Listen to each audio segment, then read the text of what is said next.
Welcome everybody, my name is Mr. Derek and we're honored today to have Kristina here at Kristina's Casa as our guest storyteller today. And we're going to ask Kristina a couple of questions about what it's like to own this store here in the heart of downtown Rolla, and we're going to ask her some questions about who she is as a person. So this should be really fun. How are you doing, Kristina? I'm doing good. Thank you for having me. Kristina, I understand that your family came from Puerto Rico, and could you tell me something about that you enjoyed growing up?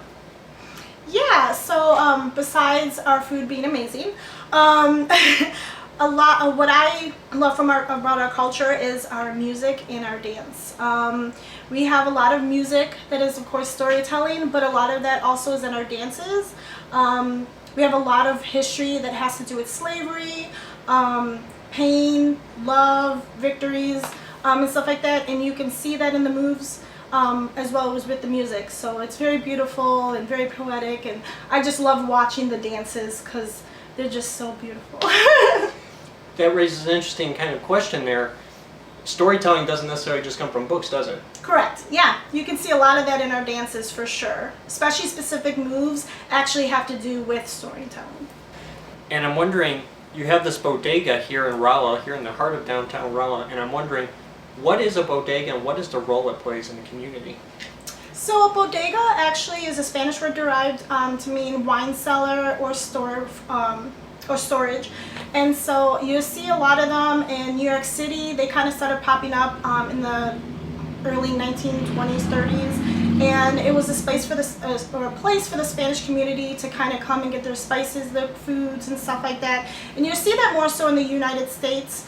Of course, it's branched out since then. It used to be just owned when it originally opened Puerto Ricans, but now Cubans, Dominicans, not everybody has to be Hispanic to own a bodega, but that's kind of how it started.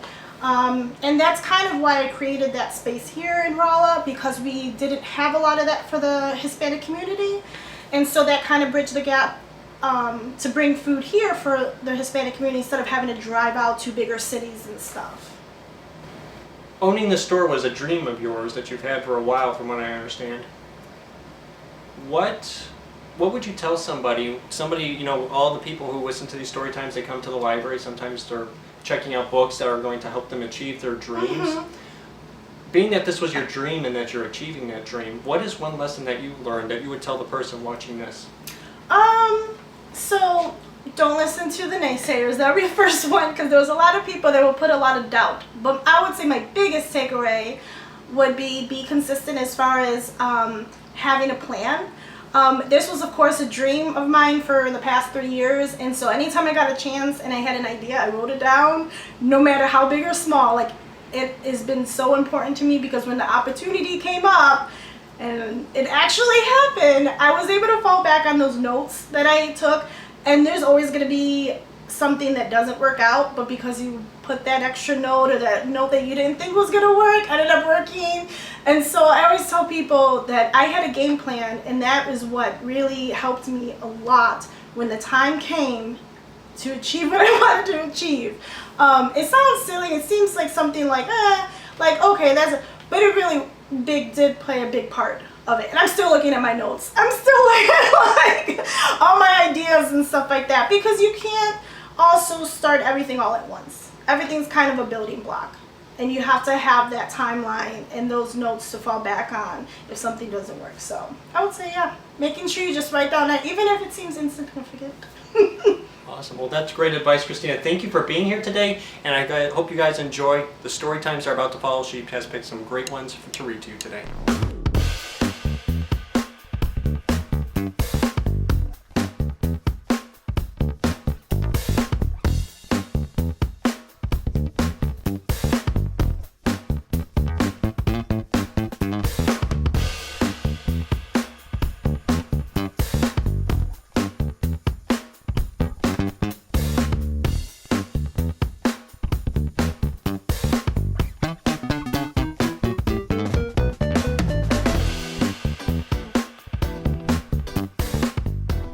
Marta, Big and Small, by Jen Arena, illustrated by Angela Dominguez. Marta is una niña, an ordinary girl.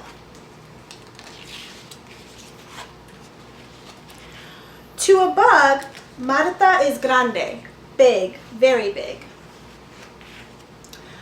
To an elephant, Marta is pequeña, small, very small.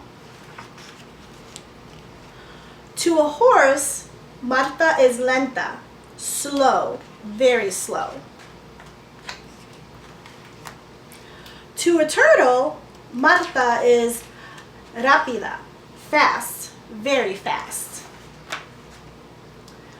To a lion, Marta is tranquila, quiet, very quiet.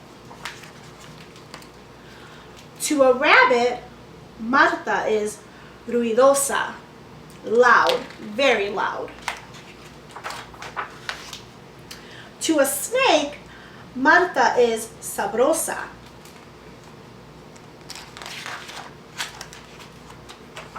Tasty, very tasty. Marta, ¿dónde estás? Where are you?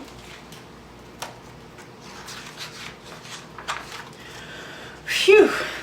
Marta is ingeniosa, clever, very clever. And clever, very clever, like una niña. Dreamers by Juji Morales. I dreamed of you, then you appeared. Together we became amor, love, amor. Resplendent life, you and I. One day, we bundled gifts in our backpack and crossed the bridge outstretched like the universe. Adios, corazón. And when we made it to the other side, thirsty, in awe, unable to go back, we became immigrants. Migrantes, you and I. The sky and the land welcomed us in the words unlike those of our ancestors. There were so many things we didn't know, unable to understand and afraid to speak. We made lots of mistakes. You and I became caminantes.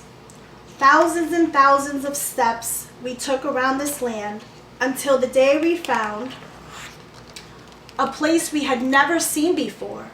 Suspicious, improbable, unbelievable, surprising, unimaginable. Where we didn't need to speak, we only needed to trust. And we did. Books became our language. Books became our home. Books became our lives. We learned to read, to speak, to write, and to make our voices heard. Someday, we will become something we haven't even yet imagined. But right now, we are stories, we are two languages, we are lucha, we are resilience, we are hope, we are the dreamers, soñadores of the world. We are love, amor, love.